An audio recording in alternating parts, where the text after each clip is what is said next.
Welcome to the Massimo Show. Hey, this is Rod Santomassimo with the Massimo Show.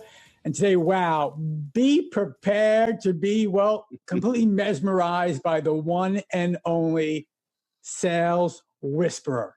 Yep, I'm going to say that again. The sales whisperer, the one and only Wes Schaeffer. Wes, welcome to the Massimo Show. Man, should I have gotten more coffee for that intro? I don't know. I'm gonna clap. I'm gonna ring the bell. See if my kids hear me. Bring me a Monster energy drink or something. We'll see if that works. Let's see if that works. If your kids are like mine at all, they think, Dad, do people really pay to hear you speak? Is that true? Well, you know what's frustrating is that you tell them things, right? And then they'll go and do the opposite or go ask someone else, and then they get the exact same advice. It's like, you know what? I could have charged you for that advice that you just ignored. Like, you're on dishes for a week. Go. Yes. As most parents recognize, it's hard to be a prophet in your own village. So go figure it out somewhere else. But let's get to the prophecy side later. Let's talk about Wes. The goal of the Massimo Show is to share with entrepreneurs, solopreneurs, independent contractors, really how they create more margin in their life, whether it be professional margin, personal margin. And ultimately, let's face it, let's make more money in less time if possible. So Wes, I always start with the beginning. And for you, I'm going to say, who was Wes as a preteen teen? And what were the passions of that Wes? Preteen, good grief, man. We're going back to the embryo stage. Oh, man, all right, I need more coffee for this, man. I was always competitive. I was always in sports. I was a little bit of a freak of nature in that I was tall as a kid. I'm 6'2" now, and I stopped in 8th grade. But I was coordinated, which, you like my peers that were tall were usually gangly, and, it was high school before they had their coordination. But I ran the 4x100 relay as a freshman in high school. So I was tall, I was fast, I was athletic. School came easy to me. I had good grades. So things were pretty good. I grew up in Baton Rouge until I was 12. So we were playing in the rain, catching crawfish in overflowing ditches, shooting water moccasins, because back then we could still carry 22s and pellet guns around and nobody freaked out, right? So we're shooting frogs and water moccasins and just, playing sports. Was there any early indication that you would be a coach to salespeople, salesperson extraordinaire? Was there any indication from that side? No. So why did you decide, you have all these great talents. Also, you're a gifted athlete. You're gifted academically. And so you said, you know what, I'm going to take my gifts, take my talents in LeBron James world. I'm going to take my talents to the Air Force. Why the Air Force? Well, I grew up without a lot of money. So I didn't have money to go to a fancy school. So I was playing football. I was recruited by the military academies, West Point, Annapolis, Air Force, and by a bunch of Ivy League schools, Princeton, Brown, Dartmouth, but they don't have scholarships. Mm-hmm. So they'll do things to kind of help you make a little money, kind of the good old boy network. But I was like, man, I don't like how that sounds. And the academies, it's like, hey, if you can get in and you're going to pay with a pound of flesh, but it's free, right? And oh, by the way, you owe 5 years after your 4 years. And so in Air Force, we've always been a good program. We were really good back then. And I liked the program that they flew me up for a tour. I liked what I saw. I liked the fact they would pay me, because you're paid as a student and you get a green card, right? You are an active duty member of the military. So it just, the stars aligned in that regard to play football, get a great education, and have no debt. Awesome. Similar to that, Wes, I actually played Division I lacrosse going to college, and I was recruited by the Naval Academy.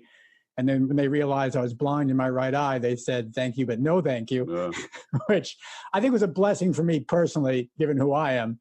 But yeah, the balance of sports and academics, and it's amazing how many people I speak to that have some type of athletic success in their background that seems to drive their success later on. So did you see an analogy between your dedication and your success on the sports side to the business side? Yeah, it all requires effort, right? Pushing through the pain. Things won't always go your way. Do you just lay down and suck your thumb, right? Or do you suck it up and get after it?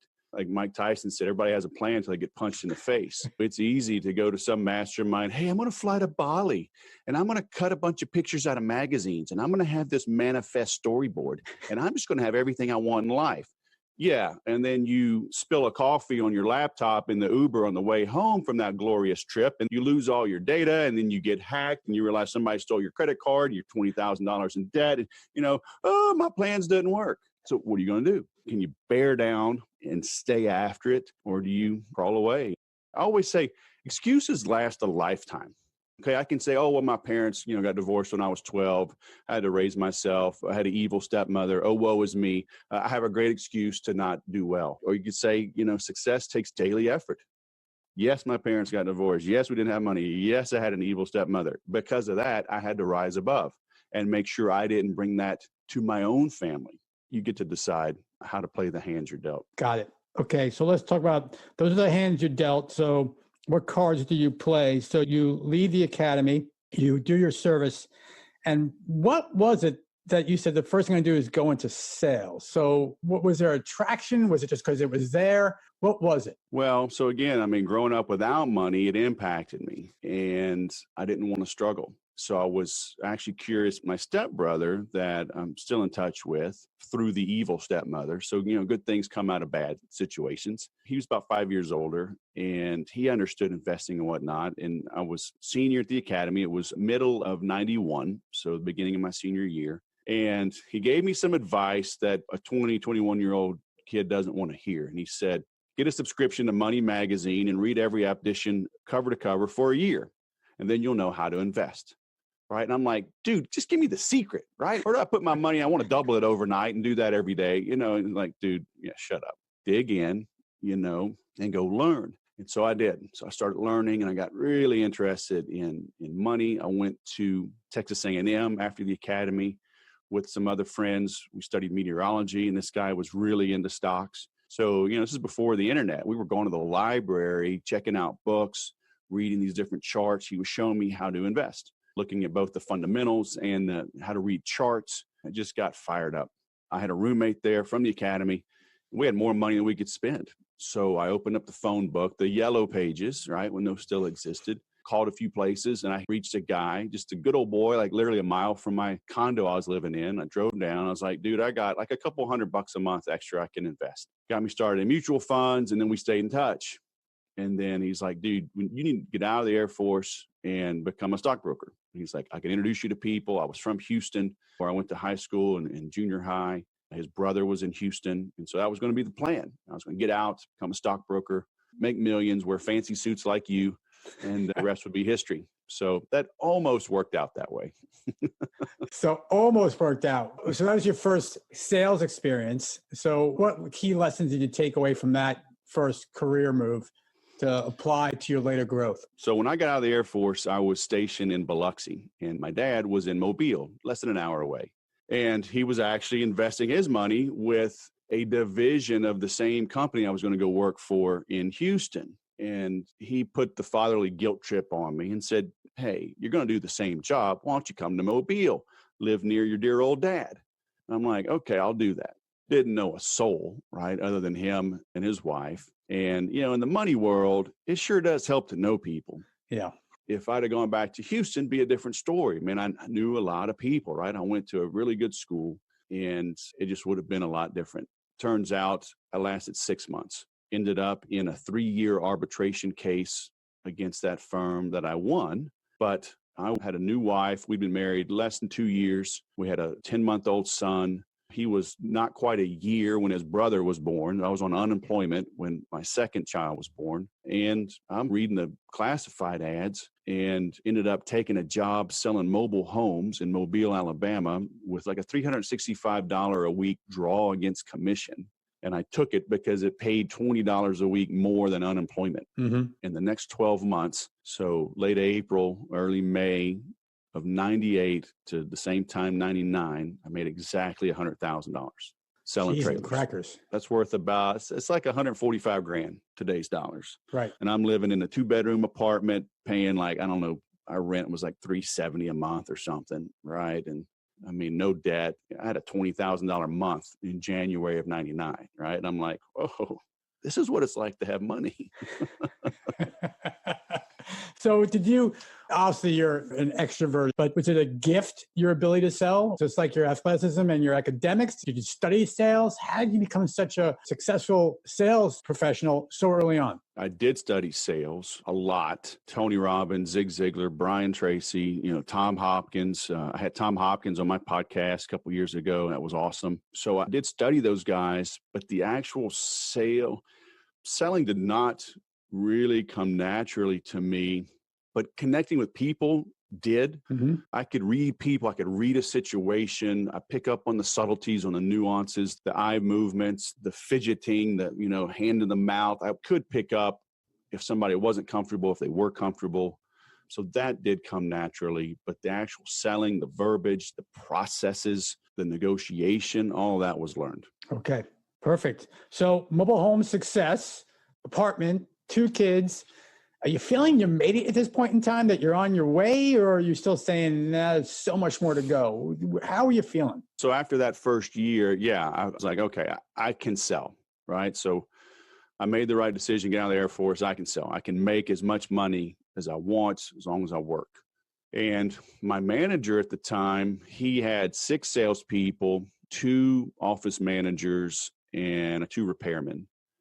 And he was making like $500,000. Mm-hmm. Back then, the company we worked for paid the GM 40% of net. All right. So we were killing it. And in June of 99, I'm 29 years old. They made me a general manager, and they gave me a store that was underperforming up in far north Mississippi. So then I think, all right, now I made it, right? Because my manager's making $500,000. I'm going to go follow in his footsteps and turn this place around. And then, man, I'm going to become a millionaire selling trailers. It's like, I didn't care, right? Because sales is sales. Yep. I mean, it really is. And I get up there and the place is a disaster. And within 60 days, this like 50-year-old company has its first layoff, closes 2 factories, and like within a year declared bankruptcy. And I'm in this little town of 11,000 people called Corinth, Mississippi, right on the border of Tennessee. We're 45 minutes from Tupelo, right? So now we're pregnant with our 3rd child. My wife's having to drive 45 minutes one way to find an OB. And I'm on this sinking ship. And I'm like, man, we got to get to a big city. Right? Because like, if I could get back to Texas, if I'm in Austin, Houston, Dallas, whatever, if there's people around, I can find something. I ain't going to find too much except maybe the Piggly Wiggly or Winn-Dixie in Corinth, Mississippi. And so we move, right? We move to Austin, and now some doubt starts to creep in. It's like, what the heck is going on? So plenty of ups and downs over these crazy 22 years. Okay. We're getting close to the year 2000. I know we're going to talk about a big breakthrough in 2006. So what was the next stage in your career between this unfortunate change of enterprise to 2006? Where were you then, and how did you continue to grow? So I found this military recruiting company. So it was founded by academy grads, West Point, Air Force, Annapolis, and they placed veterans. So as people were leaving the service, they helped them find jobs in the civilian sector. And so I got picked up by them, and I'm on the sales side. So I'm calling on companies to get them to use our services. Mm-hmm. And Dallas was part of my territory. And there was a luncheon up there put on by a West Point grad. And I remember, I loved it. There's a bunch of people, great group. And I said, man, you should do one of these in Austin. He said, no, you should do one of these in Austin. He's like, I live in Dallas. I'm not going to Austin. So I was like, oh, yeah, okay. And I go back, and 3 of us shared an assistant. So I spoke with her, and we had a database. And I said, find every grad within a 50-mile radius of Austin and pull them out of that database. And I send them an email. Went up to like a few hundred. I forget, 300 or 400. I said, hey, we're having a network luncheon, like, I don't know, a week or 2. I just picked this Mexican restaurant by the mall, and 55 people showed up. All right. I'm like, oh, man. So this is how you make your own destiny, right? Mm-hmm. So now I'm in charge of this group of like powerful people that are coming to me for guidance, for networking. And this West Point grad showed up. He was in technology sales, and he recruited me into high-tech sales. So this was, the dot-com bubble had peaked. We just didn't know it yet. Mm-hmm. And so it peaked, just hadn't burst. But it was the final throes, right? And we killed it. My commission in January of 2001, which was based on hitting all of our accelerators in 2000, even though I only did 6 months of 2000 with them. My commission was $55,000, just a commission check. And I remember back then, when you hit $65,000 of gross income, you didn't pay any more Social Security tax. Right. So like that was a raise also. Right. And so I'm like, oh my goodness, this high tech thing's the deal. Right. I thought selling trailers was good. Like, man, this high tech thing, where else you gonna make that kind of money? But then that was it. After that, it was years of just reorganizations and layoffs because, the NASDAQ imploded, the Dow imploded, the Nikkei had already imploded years ago. And it was just years of shuffling chairs on the Titanic. But I was the last assistant sales manager hired, territory manager. I was the last one. I was the youngest one brought on, and I was the last one let go. So, hey, that was my claim to fame in tech. Well, what we're going to do on our next session is share where he went, what the big breakthrough was in September 2006 that happened with Wes. But so far, what I've learned is here's a guy that was working off of $365 a month draw, selling mobile homes, and still figured out how to propel his business and grow a multi-million-dollar business on his own. Now we're going to talk about how he became the sales whisperer, the immersion, the involvement, and also what he's doing today, and some suggestions what you should be thinking about as far as growing your sales. So Wes, thank you so much and welcome back. Hey, let's talk about this big epiphany I read about in your book, The Sales Whisperer Way, which we'll talk about a little bit. But what happened specifically with you in September 1st, 2006 that you can share with us that launched this amazing career? Well, I was literally watching The Dog Whisperer, and I had my laptop on my lap. So back then, he was on the National Geographic Channel, and I just liked the show. And when I realized, though, just how many similarities there are with dealing with humans, especially with kids. I mean, by then we had 5 kids, and he would always say, exercise, discipline, then reward. I was like, oh, yeah, I got to remember that with my kids, right? But he said one thing in particular. He said that he rehabilitates the dogs and he trains their owners. The owners don't know how to be owners. They're setting a bad example and the dogs just react. And I thought, man, that's what I do with salespeople.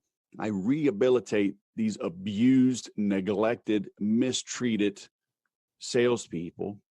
And I train sales managers that don't know how to lead. They've never been taught. They were plucked from the ranks. They were a high performer, and everything that made them a great salesperson makes them a terrible sales manager, right? They're lone wolves. They're aggressive. They're competitive, short-tempered, get it done, task-oriented, and now they got to lead a team. Like, oh, man, this is a recipe for disaster. And so I went on GoDaddy.